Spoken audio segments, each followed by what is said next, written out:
Olá, gente boa! Hoje nós vamos fazer uma análise do relacionamento entre dois grandes homens de Deus, Moisés e Josué.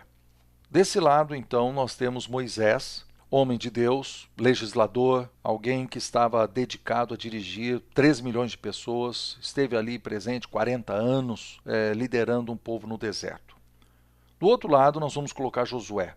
Josué era um estrategista, era um militar, se tornou um general, foi a pessoa que ajudou o povo a conquistar toda a terra prometida.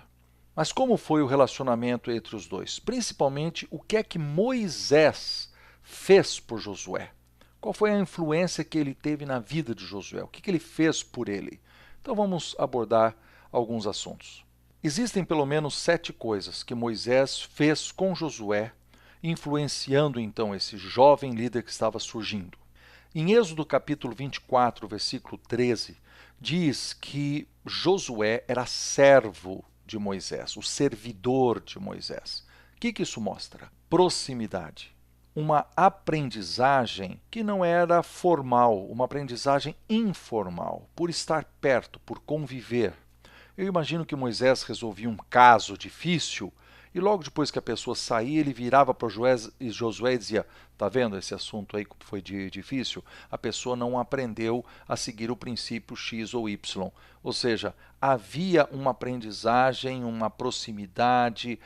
O servo também fazia coisas pelo seu senhor, ele lavava seus pés, ele providenciava roupa, comida, ele estava ali junto o tempo todo.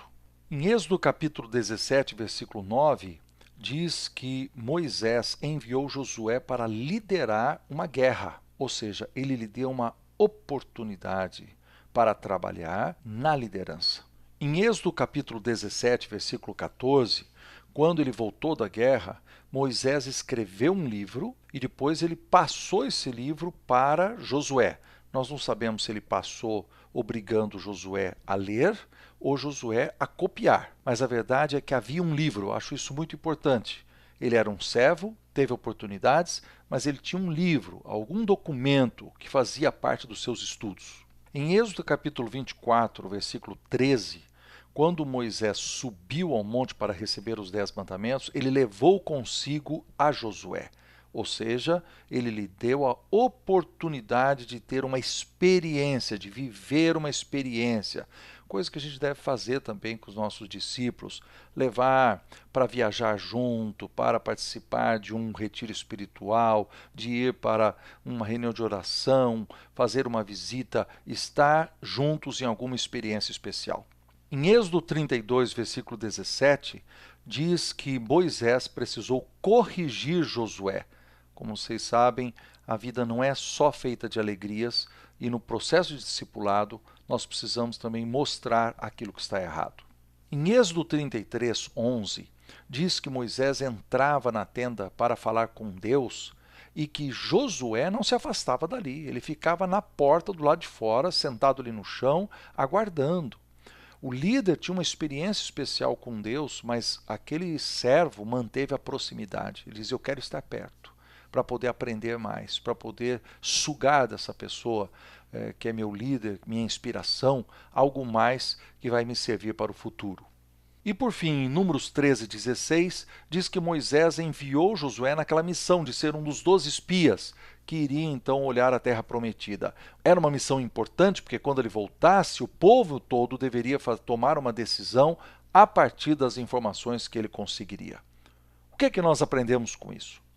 Que Moisés deu a Josué uma experiência fantástica. Ele era um servo, ele teve a oportunidade de liderar, ele tinha um livro que eles estudavam, ele tinha experiências pessoais, só os dois juntos, ele corrigiu quando foi necessário, sempre estava perto e quando mandou em missão, ele foi e obedeceu. Então, o verdadeiro discipulado exige duas pessoas. De um lado, o verdadeiro discipulador, aquele que influencia de propósito.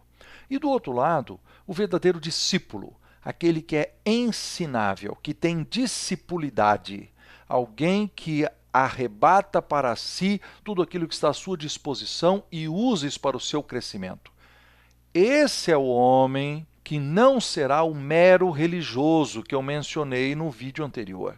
Ele nunca será a pessoa da mera religiosidade. Não, porque ele tem transformação verdadeira dentro de si.